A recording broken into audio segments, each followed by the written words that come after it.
I have a question for you. Are you tired of being tired, stressed out all the time, tense, irritable? What about constantly craving sugar, coffee, chocolate, soda, or something that can lift you up? I think that most of us living in these modern times do. And you may be skeptical about this, but one huge reason is that we just don't move enough. Let me explain. Think about the primitive man, hunting and gathering for survival, always on the lookout for food, shelter, and protection from danger, right? Well, guess what? We have the same body our fellow primitive man had, and it has not changed since then. But today, we burn almost half the calories. Imagine our body as a machine with different parts, all related to each other. Heart, lungs, brain, glands, stomach, intestines, kidneys, pancreas, muscles, bones, etc., etc. They are all in constant communication with one another in order to synchronize their functions. And what's important that we understand is that movement activates this whole network we call our organism. Just to give you an example, think about walking. When we walk, we're helping our blood circulate more easily, thus giving a break to the heart. We breathe deeper, and that way we oxygenate our whole body more thoroughly.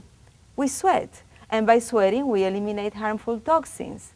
We tense different muscles, not only strengthening our bodies, but we burn extra calories and fat. We even release endorphins, the amazing hormones that can make us feel good, optimistic, and friendly. In other words, movement is essential in maintaining the health of our body and mind, and there is no substitute for it. No pill, no machine, no surgery. If we don't move enough throughout the day, we make our bodies and minds vulnerable, weak, and eventually sick. And mind you, exercising 1 hour a day and then spending the rest of the day sitting down won't cut it. We need to move throughout the day. It used to be different though. Just about 50 years ago, we were still walking to the stores, making photocopies, getting up to send a fax or to hand out a document to our neighbor in the next cubicle, right? But with the birth of PCs, we can spend hours sitting in a locked, incorrect position, blocking the circulation of all our juices, pinching the nerves of our spine, breathing very shallowly, and using only a few muscles repetitively. Actually, we spend hours sitting, period. We sit at home to have breakfast, in the car to go to work, at work, car again, dinner at home, and then sofa to watch TV. In the meantime, what's happening with our bodies? Well, according to Darwin, we should be adapting to this new change. That's true. Only that adaptation usually takes hundreds, if not thousands of years.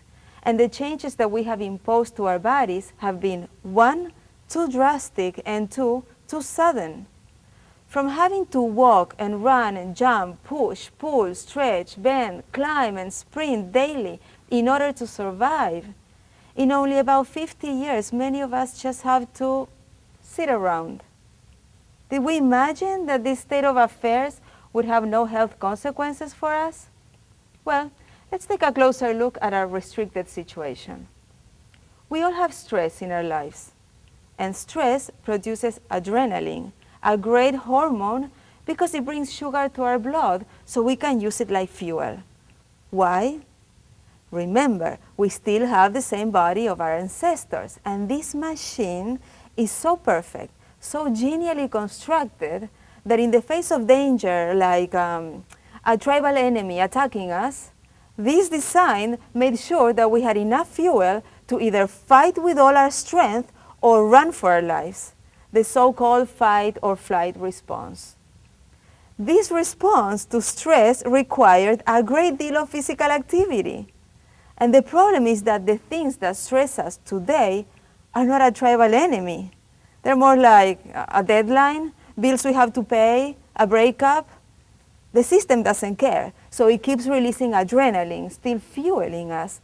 But we neither fight nor flee. And that means that we don't burn the fuel. Now remember, fuel is sugar in your blood, and we always need some sugar to survive.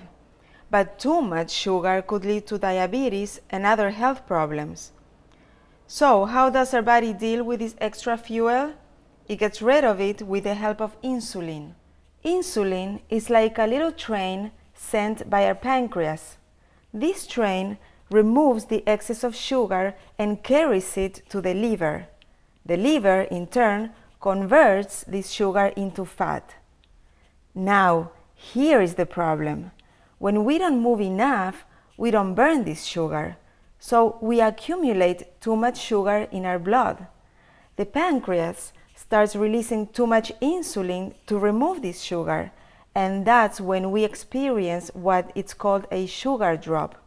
The symptoms are feelings of irritability, fatigue, sleepiness, and we start craving sweets. So what do? If we get angry or anxious, we'll cry, scream, smoke a cigarette, eat a bar of chocolate, or even get in a fight with someone, which means more sugar in the system. Why? Because either we ate it or because we end up creating more stress. So we feel stressed. That means adrenaline goes up. So sugar goes up. Insulin goes up, which makes sugar go down. But now we have a drop in sugar, which makes us feel tired, irritable, and needing a lift. Sure, moving around would help, but if we work sitting down all day, we can't afford to move. So instead, we eat sugar or drink coffee or smoke cigarettes. So sugar goes up again, which makes insulin go up, and then sugar goes down. We feel the drop in sugar, we get tired and sleepy and cranky, we start craving sugar, coffee, or cigarettes, and so it goes. Are you getting the vicious cycle here?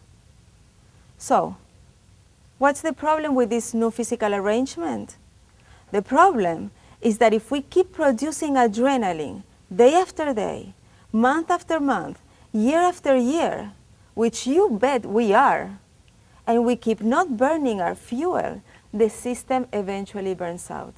And when that happens, we may end up with diabetes, obesity, heart problems, sleeping disorders, depression, or other health complications. Okay, if all this is true, and given the fact that about 60% of jobs in America do not let us move enough, our nation should be facing a health crisis, correct? Guess what? It is. According to the Centers for Disease Control and Prevention, obesity rates doubled up in the past 30 years. And right now, 70% of Americans are overweight. In the past 25 years, the amount of people developing diabetes tripled. And mind you, diabetes may lead to blindness, amputation, and loss of kidney function. 1 in 4 adults report chronic low back pain, and half the population suffered from a mental disorder at some point in their lives.